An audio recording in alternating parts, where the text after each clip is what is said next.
Not your average tabletop. Woohoo! Welcome to Not Your Average Tabletop. I'm Zach. I'm Mac. And today we're going to talk about our experience at Austicon, which is the first time we've went to this, I would say, kind of smaller convention in a town in Minnesota. And yeah, it was our first time going. Your brother... Here we go again.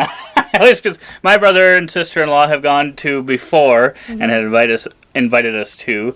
And we finally got the chance to go to this one. I'd been wanting to. And yeah, this one it's more of like a con for actual like gaming and stuff. I think it's kind of its main focus where whether you bring your own games or they have some there to play, that's kind of the biggest thing. I think there's some other like some bigger war game stuff going on, not just like the ones that we focus on are more kind of the tabletop games, which I guess those probably still fall under tabletop games, but a little bit different. If you've watched the channel before, you kind of know what kind of games that we are more focused on, but there was kind of some of each. Right, they had some Magic, some Conquest, I think.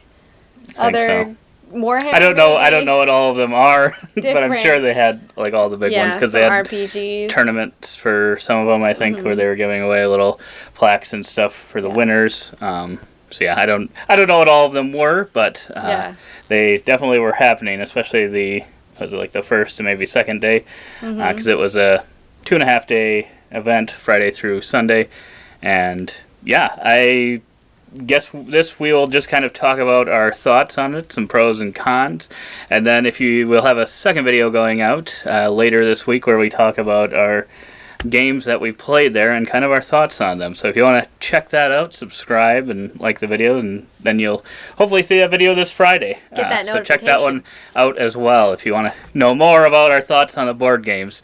And we'll spoil it a little bit here. 2 of them that we played were from the play to win section, which I think is a pro.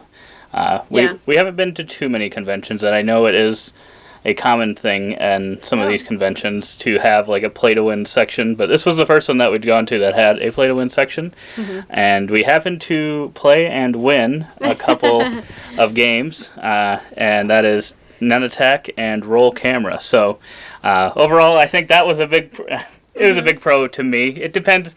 If you want to just go there and have that as a reason to maybe play some games that you've got of your own that maybe you just don't get the time to do, and now you're setting aside time to play them and stuff, that's totally cool as well. I would say I'm kind of a cult of the new, always wanting to try new things, whether it's really brand new or not. Because I don't know, this one is brand new. What was it? #1 game from Rahdo runs through a game of 2021. So Roll Camera is not necessarily new, called to the new. I think Nun Attack is, I think, a little bit newer, but both of them very new to us. So I always like the chance to play new games when I get the chance to. Right, and it's a little hard because, I mean, for cons and stuff where you maybe don't get to play some of those RPGs or kind of tabletop battle games or whatever you would consider them as, this is a great way to go and do that and have a lot of people to do it. For us playing board games, we've got a home and a place where we can play them, and we have people we can play them with, and so it's always nice to be able to go and experience new games without having to like buy them off the shelf first. And yeah, I really like the idea of being able to potentially win a game that you play as well, especially if you enjoy it. Because we've been to a couple other cons, and 2 of them have kind of had some sections of games that you could play, but you didn't have any chance to actually win them. But I would say with those ones, the collections of games you could play were much, much larger than what they had here. There was also a very, very small library, pretty much the same amount of games as were in this play to win. So it's probably like, was it like 25 to 30 a piece, 20 to 30 a piece. So not too many games. That's maybe a little con, but that's just because I'm comparing it to the other ones where I think one of them is that we went to earlier this year is some guy's collection of like hundreds of games. So I don't know exactly where they got the library for this one, but it sounded like though that there was like some group that met there that had like a group where I think they had like a library of games. We kind of went and looked at that. What they had there, I don't think was the full library. No. I think it was just probably some games that they had brought. It looked like the some most of the popular ones. Yeah, that was my guess as well. So that was nice. But yeah, I would say maybe it had a few more of those, but it's hard to compare the play to win section if that's like a typical amount of them in that or not. Felt like a lot of them, but I don't. I have no. I don't have anything to compare it to. So yeah. Yeah. I guess what were any of the main pros or cons for you? I like the play to win. That was a new feature, I think. The library being small. I mean, me and you go to these things kind of with the intention of playing new things or things that we don't already own. So, small library kind of, I could go back and forth on that. And then they also had some booths around the edge, which was kind of fun. You could kind of do a little browsing, some shopping if you wanted dice or board game paraphernalia. I think they had like a leather shop and like a little vintage shop. So that was kind of unique, just to kind of have those around. I feel like of the other cons that we've been to, other than Gen Con, obviously the booths are pretty. They were pretty light. So I was kind of surprised that this one had like such a good booth presence, considering it's probably one of the smaller ones that we've been to. It might be the smallest one we've gone to. Yeah. I'm not sure. It's probably about the same size. We went to 2D Con Unplugged earlier this year, and it's probably about the same size as that one. Yeah. And the other ones we have gone to are World Series of Board Gaming and then Gen Con. So Gen Con, I would say, is totally a different beast. World Series of Board Gaming is its own thing as well. Yeah. So. Right. Not really a con. It's technically an event. Yes. But yeah, it was nice to have those there, but then I feel because of the size of the room, it maybe made it feel a little bit crowded along those edges. But I do get why they were there, and it's an opportunity for people to buy those things and stuff, and with the space that they had there, because it was attached to a hotel, which is, I think, another big pro having that right. I was thinking big convention in my head, using con and convention in the same thing. Dear. Yes, the big pro is being able to just kind of stay at that hotel and be able to walk over to where all the action's happening. But then if you're using that, obviously, I think that's probably the one space that they kind of have there, or the biggest space. So you're limited to that. But at the same time, I don't know that it ever felt. I think there's only maybe a couple times where it was maybe really busy. But then they had some like side rooms and stuff you could go into, which another pro, just about said con again there.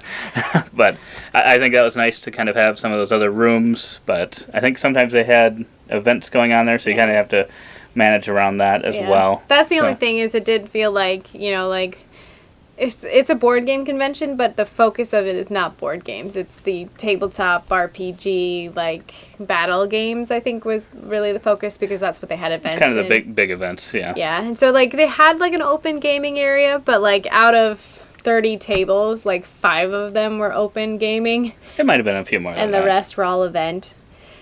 Yeah, and then you could go into those extra rooms and stuff too, I guess, but still, it kind of just felt like, I don't know, there just wasn't always a lot of space, and kind of we did manage to get a table one day and, like, just hold on to the table for most of the day and stuff, but then coming back in, it was kind of like, is there a spot for us? Do we need to go a different room? Is it going to be loud in that room? Yeah, just didn't really know. It was fine overall and stuff. It just, I know with 2D Con, it was just like rows and rows and rows of tables. So yeah, it was totally a little bit. That one had even, like, I think it had a couple booth things, and that was very minimal for those. But yeah, I think it seemed like the right amount of room, and there were some of the events were like tabletop games where it was like, oh, we need this many, this many people can sign up for this specific game at this time, and I felt like I looked at those online and I didn't really know what to do because they were at a specific time, and I didn't know, like, does this mean it'll be with people or a person that knows the game and be able to teach it and stuff, or if it'll be something where I have to learn it. So didn't really touch that. And I think in maybe a future one, I'd maybe look at a couple more of those and actually maybe sign up to play some of those games that I'd maybe wanted to play. But because I think there were several on that list several that were listed that I would have liked to play, but at the same time I was like, I've never been to this one before, and kind of just want to get a lay of the land first and see kind of what things they have to offer and stuff. And I kind of thought, I'm not sure if this is true or not, but I kind of thought, well, some of those that still had openings and stuff, I assumed you could probably continue to try to get in or whatever if they still needed someone kind of at that time, versus kind of locking yourself in. That's kind of, I think, a similar thing to Gen Con, which we didn't do because we've only been to Gen Con once. I know they have like things you can sign up to, like a play test or demo and stuff. And yeah, just locking yourself into these time slots is something that I feel like I need to know kind of how the atmosphere is of everything first time before kind of dedicating to that, locking myself into that. So I think that is something that is good, and I would probably utilize the next time I would go to this con. Yeah, that's true. I also liked their silent auction. That was nice. I liked that they took everything down like the same day, so it was new, fresh things every day. That was really good. Con. So that was really nice.